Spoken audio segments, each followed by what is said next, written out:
What's up, friends? Welcome back. Well, if you've been here before, thank you for coming back. If you're new here, my name's Dan. I'm a golf coach talking about golf swing stuff, how we can get better. So, what are we talking about today?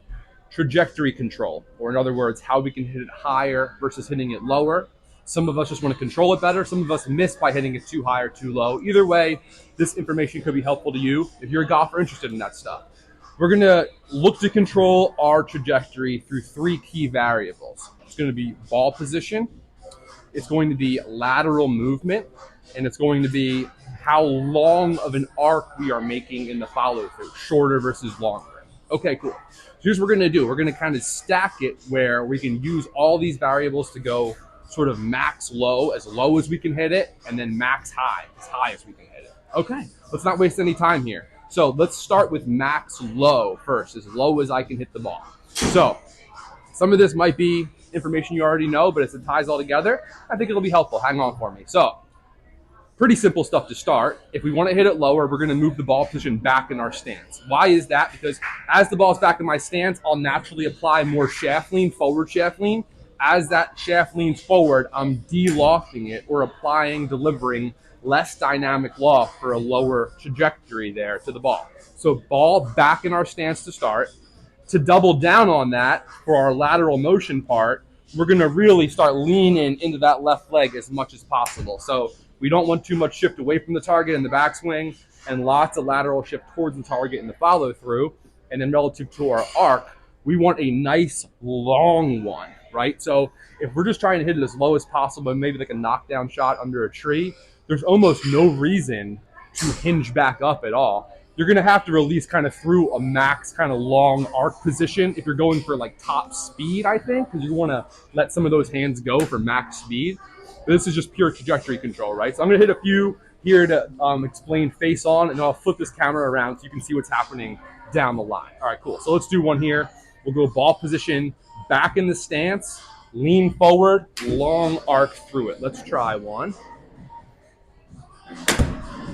Not a great shot. I'm actually going to hit one more. I'm holding the pitching wedge here.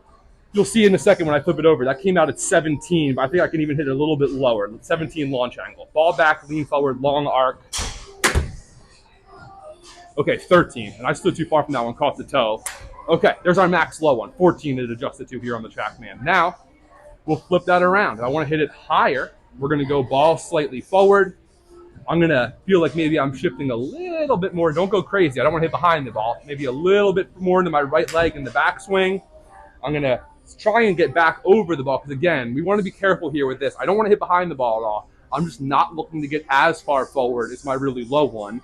And then in the follow-through, we're going to let the elbows and the wrists kind of fold back up here pretty darn quickly. So I'm not worried about max extension.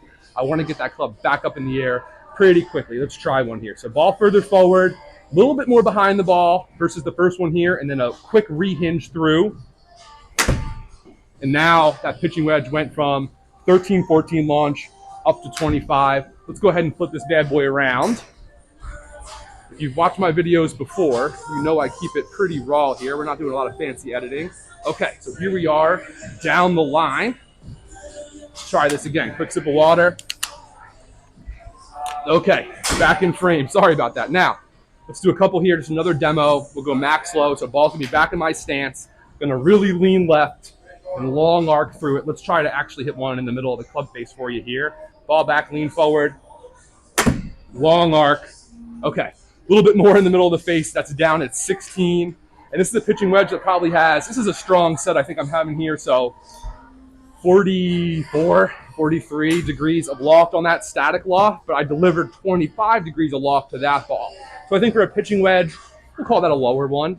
Now let's wrap things up here with the ball a little bit further forward in my stance. We'll just call it maybe staying centered more versus leaning left, because again, I want to put caution out there. I don't want us hanging on the back foot and hitting the ground first. And again, ball forward, staying centered, and a quick rehinge of the wrists and elbows back up. Let's see where we can get that launch angle up to here. Okay, and from 16 up to 24, and that last dynamic loft was like in the mid-20s, I believe, up to 33. Okay, cool. So in summary, ball position, back to go low, a little bit more forward to go high. For our irons here, more centered if I want to hit it high, really lean left if I want to hit it low. And then in summary, for the follow through, nice long arc for my low one, quick rehinge for my higher ball. All right, cool. Hopefully those little tips help you control your trajectory better. If you enjoyed the video, consider hitting that like and subscribe for me. Any questions, that's what the comment section's for. Thanks for watching. I'll see you next time.